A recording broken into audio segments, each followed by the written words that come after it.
Hi, I'm Phil Anderson and I'm running for United States Senate to represent Wisconsin. Now that Christmas is over, I'm done talking to you about the Christian religion per se.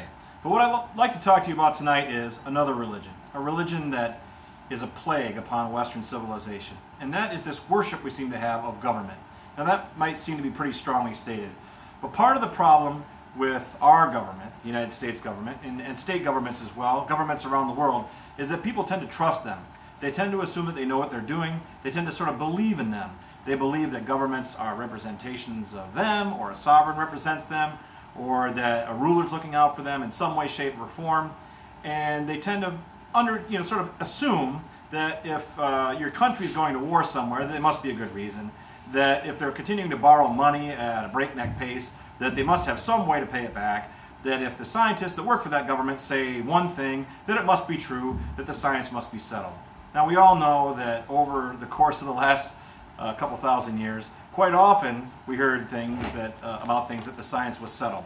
The science was originally settled that the earth was flat. The science was originally settled that the earth was the center of the universe. The science was originally settled that the force of gravity was a constant, and we know now that it's not exactly a constant. It's close, but not exact.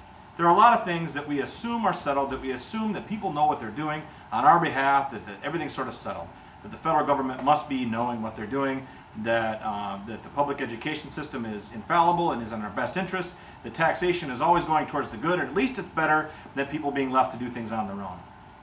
Well, I beg to differ, and I think that the weight of human history differs with me.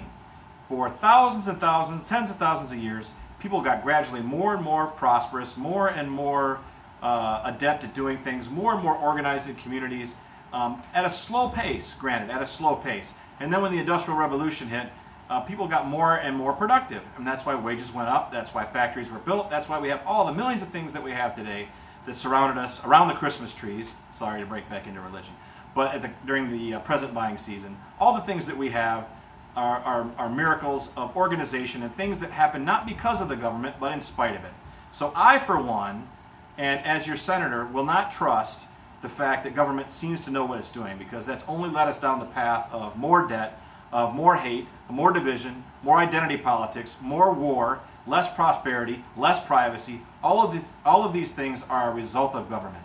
And the result of people working together, cooperating voluntarily in a free market system has resulted in the prosperity that we do have around us and the miracles of modern science and technology like cell phones, televisions, DVRs, which are already obsolete, of all the various things that have made us more prosperous and as workers and as entrepreneurs more successful and more productive. So I, for one, vote against the religion of public government, against that. I don't trust it. I don't think you should trust it. And as your senator, I will do everything I can to question every single decision that the United States government makes and has made, question it under the fine microscope of common sense, shining the light of reason on it, so that when decisions are made, money is spent, and things are done in our name, that we're not doing things that we'll later regret, like has happened throughout history. Thanks for listening, and I'll talk to you tomorrow.